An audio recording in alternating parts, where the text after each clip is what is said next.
Sir. नमस्कार sir. Sir, क्या नाम है आपका? मेरा नाम धूम सिंह रावत जी। धूम सिंह जी, आप कहाँ से हैं? मैं उत्तराखंड के टिहरी जिले के आगरा खाल क्षेत्र का रहने वाला हूँ। धूम सिंह जी, आपने संत रामपाल जी महाराज से नाम दीक्षा कब ली? मैंने 27 दिसंबर 2018 में ली सर। धूम सिंह जी, आपने क्या क्या भक्ति साधनाएं की हैं, कृपया हमारे दर्शकों को बताएं। मैं बहुत बड़ी भक्ति साधना करता था। मैं राधा स्वामी पंथ से जुड़ा हुआ था। मेरे पूरा परिवार राधा स्वामी से जुड़ा हुआ था। मेरी माँ, भाई, भाभी, बच्चे, मेरे मामा। तो मैं बचपन से वो राधा स्वामी में जाता रहता था। तो माँ मेरे को हमेशा, मैं स्कूल भी जाता था तो राधा स्वामी में सेवा करने के लिए हमेशा ले जाते थे। 10-10 दिन की सेवा हम वहाँ पे करते थे। तो जो है 1996 को मैंने जो है राधा स्वामी पंथ से 12वीं में पढ़ता था, मैं नाम ले लिया। तो मुझे वो 5 मंत्रों का नाम मिला, तो मैं उसी का जाप करता था। उसके बाद मुझे राधा स्वामी पंथ ने जो है पाठी बना दिया वहाँ पे। तो जो है मैं अपने क्षेत्र से जो है काफ़ी दूर दूर, जैसे ऋषिकेश, देहरादून, उत्तरकाशी जिला और पूरा टिहरी जिला, इन जगहों पे जाता था और पाठी में जो है पाठी का काम करता था। मैं पाठ पढ़ता था, मेरे साथ एक सत्संगी होता था, वो उस पाठ को जो है सत्संग के रूप में जो है जनता के सामने बताता था। मैं राधा स्वामी में 30 साल तक रहा जी, और मैंने कोई साधना नहीं करी अपने जीवन में। धूम सिंह जी, आपने बताया कि आप 30 सालों तक राधा स्वामी पंथ से जुड़े रहे, तो फिर क्या कारण बना कि आप संत रामपाल जी महाराज जी की शरण में आए? मैं 30 साल तक राधा स्वामी में रहा, लेकिन जब मैं पाठी था तो सर मेरे जो है लड़की बीमार हो गई। और वो लड़की मेरी जो है स्कूल जाती थी, अच्छे स्कूल में मैंने रखी हुई थी, तो वो बीमार हो गए। तो वो कभी जो है, जैसे उसका स्कूल का टाइम सुबह होता था, वो 4 बजे सुबह से वो बीमार हो जाती थी, और जैसे उसका स्कूल का टाइम निकलता था वो ठीक हो जाती थी। फिर उसको कभी शाम को हो जाती। इस तरह जो है ज़बरदस्ती मैंने उसको स्कूल भेजा, तो कभी कभी टीचरों ने उसको जो है मेरे को फ़ोन करके बुलाया, इसको वापस ले जाओ। इस तरह करते करते करते 11वीं, बड़ी मुश्किल से उसके 11वीं को पास करा के अपने इस बाइक में लेके जाता था। जब बच्चों को पेपर हो जाते थे तब वो ठीक होती थी, तब मैं उसको अपने साथ स्कूल में ले जाता था, फिर पेपर दिलाता था, फिर अपने साथ घर ले आता था। तो इस तरह करते हुए 11वीं करने के बाद 12वीं में भी उसकी ये स्थिति रही। तो 2 साल, दूसरा साल हो गया, तो वो दूसरे साल जो है वो स्कूल में उन्होंने मना कर दिया। उसकी एब्सेंट हो गई ज़्यादा, उसको जो है मना कर दिया स्कूल में आने से। तो बोला जो है पहले ठीक हो जाएगी तब आना। तो ऐसे अचानक वो तो ठीक नहीं हो पाई। काफ़ी कोशिश की मैंने, एम्स ऋषिकेश के हॉस्पिटलों में, नई टिहरी के हॉस्पिटलों में, हर जगह मैंने उसको चेकअप कराया, अल्ट्रासाउंड कराया, लेकिन उसको कोई बीमारी कहीं पर नहीं निकली। कहीं जो है ये होते हैं करने वाले, जादू टोने मंत्र करने वाले, उनके पास ले गया, कहीं पर भाई साहब वो ठीक नहीं हुई। उसके बाद जो है वो ठीक तो हुई नहीं। मैं ऋषिकेश में ट्रांसपोर्ट का काम करता हूँ, अचानक मैं भी बीमार हो गया। अब जब दोनों बाप और बेटी बीमार हो गए, तो हमारी ये स्थिति हो गई कि हम एक ही खटिया में दोनों लेट गए। लेटे ऐसे भाई साहब कि मैं जब बेटी को, अब मेरे को बेटी को हॉस्पिटल ले जाऊं कि अपने आप हॉस्पिटल जाऊं, मेरी स्थिति ये हो गई, न मैं बेटी को हॉस्पिटल ले जा सका, न मैं अपने आप हॉस्पिटल जा सका। लेकिन करता क्या, बेटी थी, उसका दुख तो था मुझे। मैं राधा स्वामी वालों के पास गया, मैंने उनसे बोला कि भाई हमारे ये दुख हैं, किस तरह ये ठीक होंगे। तो हमारे जो है राधा स्वामी के जो ऋषिकेश में हैं, जो सेक्रेटरी होते हैं हमारे फगोट में हैं, इनसे पूछा तो उन्होंने, सबने, इनका सत्संग ही यही था कि अपने पिछले पाप कर्मों को तुम्हें भोगना ही पड़ेगा, चाहे तुम्हें कुछ भी हो जाए। तो मुझे वहाँ पे बड़ा गुस्सा भी आया कि जब मुझे पाप कर्म अपने भुगतने हैं, तो फिर मैं इस भक्ति को क्यों करूं, क्यों अपना समय बर्बाद करूं, और क्यों मैं दूर दूर तक अपने पैसे खर्च करके पाठी बन के सत्संग सुनाने लोगों को जाऊं। तो मेरा वहाँ से मन हट गया और मैंने वहाँ से जो है जाना बंद कर दिया फिलहाल। एक दिन मैं ऋषिकेश डॉक्टर के पास गया, डॉक्टर भारद्वाज है ऋषिकेश में, वो चेस्ट के बहुत स्पेशलिस्ट डॉक्टर हैं। तो उनसे मैंने अपना इलाज कराया, तो उन्होंने जो है मेरे को बोला सीटी स्कैन लिया करके। मैं सीटी स्कैन कराया तो देखा, उन्होंने बोला भाई तुम्हारा जो है फेफड़े जो है ऊपर से दोनों खराब हो गए हैं, और ये ब्लड तुम्हारा रुकेगा नहीं, क्योंकि मेरे मुंह से बहुत ब्लड निकल रहा था। तो बोला यार तुम्हारे ये फेफड़े जो है इसका ऑपरेशन होगा, लेकिन ऑपरेशन हिंदुस्तान में इसका हो नहीं सकता है। आपको उसने मेरे को एक विदेश में कोई जगह बताई, और वहाँ पे बोला ये ऑपरेशन होगा। तो वो डॉक्टर साहब विदेश में जाते रहते थे हर 6 महीने में, 4 महीने में। तो बोला वहाँ का मैं तुम्हें एड्रेस दे दूंगा, पता दे दूंगा, उसमें तुम्हारा 7-8 लाख रुपए उन्होंने खर्चा बताया। पर बोला इसकी कोई गारंटी नहीं है, क्योंकि लंग्स, ये फेफड़े का ऑपरेशन है, जितना फेफड़ा तुम्हारा खराब हो गया उतना वो काट के फेंकना पड़ेगा, तब जाके तुम्हारा ये ब्लड रुक सकता है। फिर एक दिन अचानक मैं घर में बैठा हुआ था, तो मैंने जो है अपना मोबाइल खोला, मोबाइल के यूट्यूब चैनल में मुझे संत रामपाल जी महाराज से दीक्षित एक राधा स्वामी पंथ की महिला के इंटरव्यू सुनने को मिला। वो महिला 17 सालों तक जो है राधा स्वामी पंथ में उसने भक्ति की, लेकिन वो बहुत ज़्यादा उस पर दुख, बीमारी, तकलीफ बहुत ज़्यादा थी उसमें। तो उसने बताया कि मैं संत रामपाल जी महाराज की उस शरण में गई, उसके बाद आज मेरा जीवन इतना सुखमय हो रखा है कि शायद मैंने अपने जीवन में इतना सुखी कभी नहीं हुई हूँ।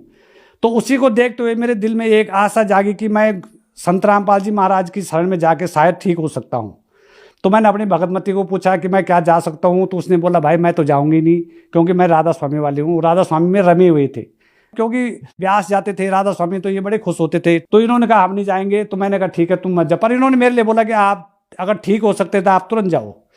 तो मैं एक दिन अचानक घर में लेटा हुआ था, फिर मैंने वहाँ पे जो है उस मोबाइल से जो है वो यूट्यूब जो आ रहे थे उससे जो है फ़ोन नंबर आ रहे थे, फ़ोन नंबर निकाल के मैंने वहाँ पे फ़ोन आश्रम में फ़ोन किया।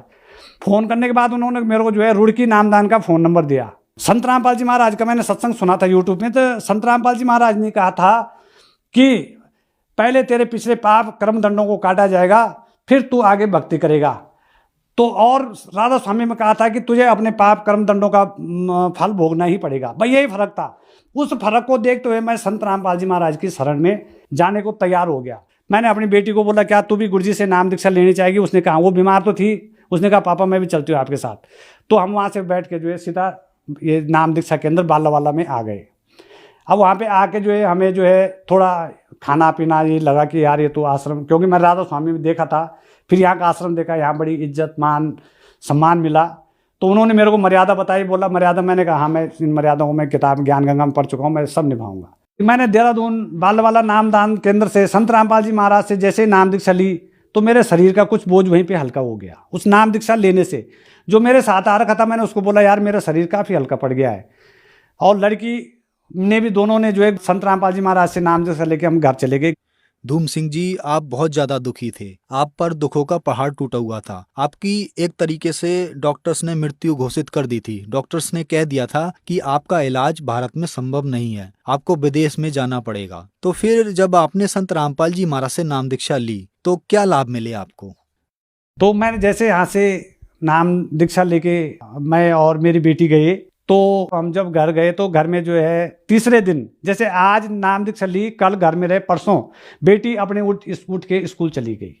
मैं उसको देखता रहा कि मैंने कहा यार इतनी बीमार, 2 साल से बीमार, ये आज स्कूल चले। उसने कहा पापा मैं बिल्कुल ठीक हो गई, मैं स्कूल जा रही हूँ। वो अपने स्कूल चले गए। तो मेरा विश्वास वहाँ पे दृढ़ हो गया कि अब मैं भी ठीक हो सकता हूँ। जिस डॉक्टर ने भले मेरे लिए मना किया, लेकिन मैं ठीक हो सकता हूँ। तो मैं उस भक्ति में लग गया और विश्वास मेरा कन्फर्म बन गया। तो एक दिन मैं जो हूँ, हम हिसार जा रहे थे आश्रम में, तो मैं ऋषिकेश में आया तो मेरे को ब्लडिंग ज़्यादा हो गई उस दिन। तो मैंने अपनी वाइफ को वहाँ से ऋषिकेश से फ़ोन किया कि मेरे को जो है ब्लडिंग ज़्यादा हो रही, मैं अकेला नहीं जा सकता हूँ।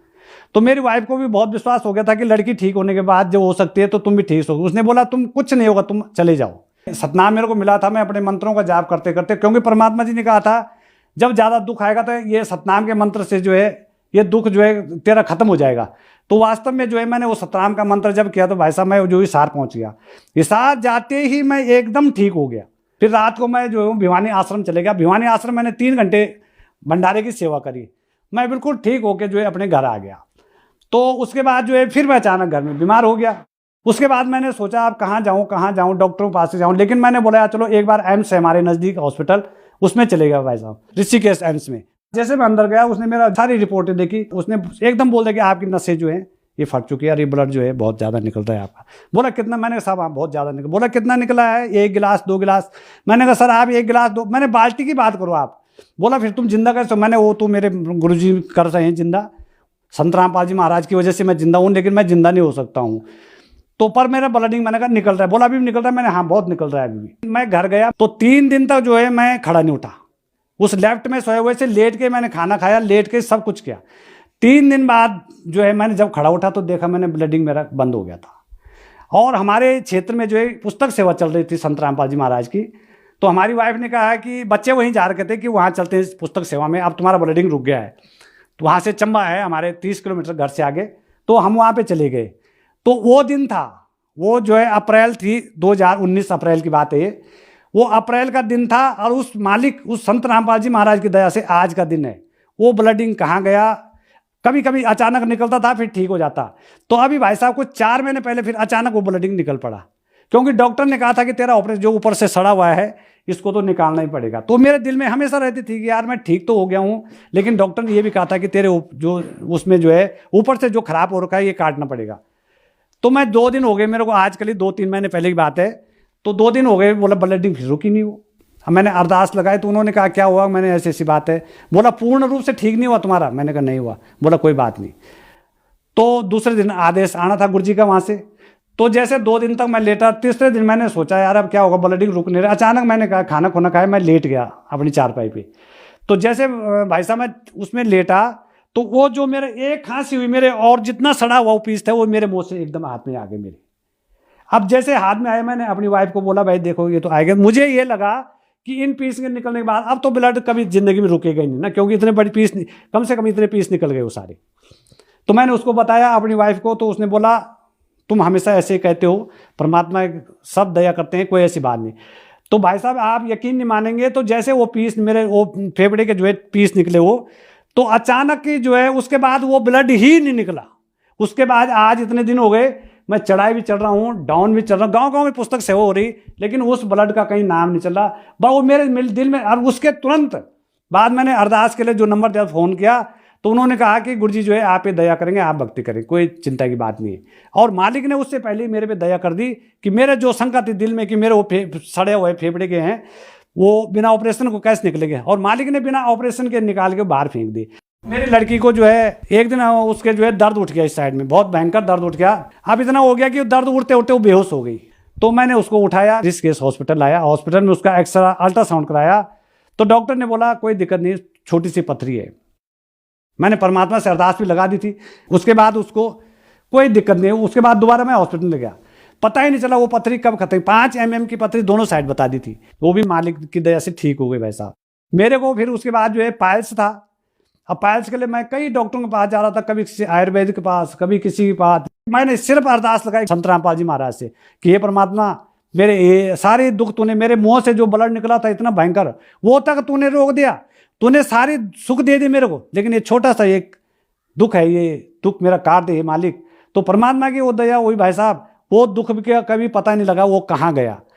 सर आप 30 सालों तक राधा स्वामी पंथ से जुड़े रहे, वहाँ आपने भक्ति भी की और वहाँ आप पाठी भी रहे, सेवादार भी रहे। तो सर इतनी परिस्थिति आपकी कैसे बिगड़ी? जब आप राधा स्वामी में भक्ति कर ही रहे थे, आप पाठी भी थे, तो इतनी परेशानी आपको क्यों आई, क्या कारण रहा? कारण आज समझ में आया भाई साहब कि सच्ची भक्ति नहीं थी। राधा स्वामी पंथ में मैंने जो है तन मन और धन तीनों तरफ से भक्ति की, और जो उन्होंने बताया था वो करते थे। हमने कई बार वहाँ पे पंथ में पूछा, राधा स्वामी वालों से मैं पूछता था कि भाई हम इतने दुखी हैं, इतनी तकलीफ है हमारे परिवार में, इतनी जो है आपदा आ रखी है, कैसे ठीक होंगे? हम भक्ति भी कर रहे हैं, जो इन्होंने मर्यादा बताई इन गुरु ने, उन मर्यादा पे भी निभा रहे हैं, सेवा भी कर रहे हैं, दान भी कर रहे हैं, फिर भी। तो उनका एक ही कथन था कि अपना पिछला किया हुआ कर्म तुम्हें भुगतना ही पड़ेगा। लेकिन मैंने जब संत रामपाल जी महाराज का सत्संग सुना तो गुरुजी ने बताया कि पहले मैं तेरे पिछले पाप कर्म को काटूंगा, उसके बाद आगे तू भक्ति करेगा। तो मुझे वो बात बिल्कुल जच गई, और मैंने संत रामपाल जी महाराज जी से तुरंत दीक्षा ली, और मेरे सारे दुख, अब गुरुजी ने बताया, जैसे गुरुजी बताते हैं कि जो है एक डॉक्टर, जब मैं भी जब बीमार हुआ तो मैं हजारों डॉक्टर के पास गया, मैं एक से ठीक न हूँ, दूसरे ठीक, तो लेकिन लास्ट जब मैं संत रामपाल जी महाराज के पास गया तो उसने मुझे ऐसा खुशी दे दी, ऐसा जीवन दे दिया जो मैंने 45 सालों में आज तक सुख नहीं देखा था। वो सुख मैं अब 3 सालों में, 3 साल होने वाले मेरे को, 3 सालों में देख रहा हूँ कि असली सुख मुझे संत रामपाल जी महाराज ने दिया। सर आपने बताया कि पहले जो आप भक्ति साधना करते थे उससे आपको कोई लाभ नहीं मिला, आपका पूरा परिवार उजड़ गया। जब आपने संत रामपाल जी महाराज से नाम दीक्षा ली और आपका उजड़ा परिवार बस गया, तो जो श्रद्धालु आज आपको देख रहे हैं, बहुत सारे ऐसे लोग हैं जो उन परेशानियों से ग्रस्त हैं, बहुत लोग परेशान हैं, और आप उनके लिए एक उदाहरण हैं, तो उनके लिए आप क्या कहना चाहेंगे? मेरा विशेषकर उन राधा स्वामी के लोगों के लिए, विशेषकर जो मेरे भाई लोग राधा स्वामी में हैं, बहुत हैं हमारे क्षेत्र में, कि आप लोग जो है सच्ची साधना के लिए, जो हमारे शास्त्रों में, राधा स्वामी पंथ ने कभी जो है हमारे धर्मशास्त्रों को नहीं खोला है, वो उस चीज़ को मानते ही नहीं है, जबकि हमारा जो है धर्मशास्त्र उनमें स्पष्ट लिखा हुआ है, शास्त्र अनुकूल जब हम साधना करेंगे तभी हमें सुख प्राप्त होंगे। इसलिए मेरा उनसे विशेष आग्रह है कि आइए और अपने धर्म शास्त्रों को खोलिए और उसमें सच्ची साधना देखिए और संत रामपाल जी महाराज की शरण में आइए और अपने जीवन का उद्धार कीजिए। और सारे दुखों को, जब मेरा इतना भयंकर दुख मुझे मुरे हुए को उस संत रामपाल जी महाराज ने जिंदा कर दिया, तो तुम्हारे दुखों को भी वो परमात्मा सही कर देंगे। इसलिए आओ और संत रामपाल जी महाराज की शरण में आओ और नाम दीक्षा लो और अपना उद्धार कराओ। धूम सिंह जी, संत रामपाल जी महाराज से नाम दीक्षा कैसे ली जा सकती है? टीवी चैनलों पे जो है संत रामपाल जी महाराज के सत्संग आ रहे हैं, तो सभी भाई लोग उस सत्संग को देखें। उसमें नीचे एक पट्टी आती है, उसमें जो है कुछ फ़ोन नंबर हैं, उन फ़ोन नंबरों पे संपर्क कीजिए। आप जहाँ के रहने वाले हैं आप वहाँ का पता दीजिए, वहीं के आसपास का आपको नामदान केंद्र वहाँ से मिल जाएगा और आप गुरु जी की शरण में जाएं, संत रामपाल जी महाराज की शरण में जाएं, नाम दीक्षा लें और अपना जीवन उद्धार कराएं। धन्यवाद सर। धन्यवाद सर।